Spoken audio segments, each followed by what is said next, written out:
Սա մեծ հպարտություն է, սիրելի հայրենակիցներ ջան, ԱՄՆ-ի նախագահ Դոնալդ Թրամփը շնորհակալական նամակ է հղել Հայաստանի Հանրապետության վարչապետ Նիկոլ Փաշինյան, որովհետև սա ահռելի աշխատանք է, ժողովուրդ ջան, ու լինենք անկեղծ, Հայաստանի Հանրապետության յուրաքանչյուր ղեկավար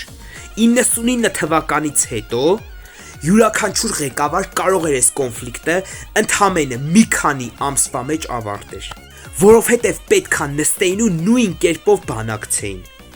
Չեն արել դա արդեն հարցի մեկ այլ կողմն է, սա մեծ հպարտություն է։ Թրամփը ասում է, ես շատ շնորհակալ եմ պարոն Փաշինյանից,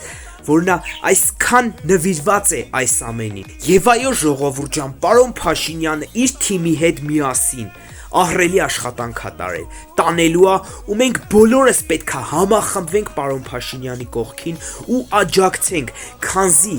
ժողովուրդ ջան, լինենք անկեղծ, հենց նա է եւ իր իշխանությունը, որ կարողանում է այս ամենը ճիշտ կիրառել, ու ես ձեզ հավաստիացնում եմ, Հայաստանը մի քանի ժամանակ հետո դառնալու է տրանզիտ պետություն։ Հայաստանի դուռը գալու են ու չոքեն բոլորը, որ մեր հետ առևտուր անեն։ Ամբողջ ասիական շուկան բաց է լինելու Հայաստանի Հանրապետության համար։ Եվ կեցե Հայաստանի Հանրապետությունը, եւ կեցենք մենք, Նիկոլ վարչապետ։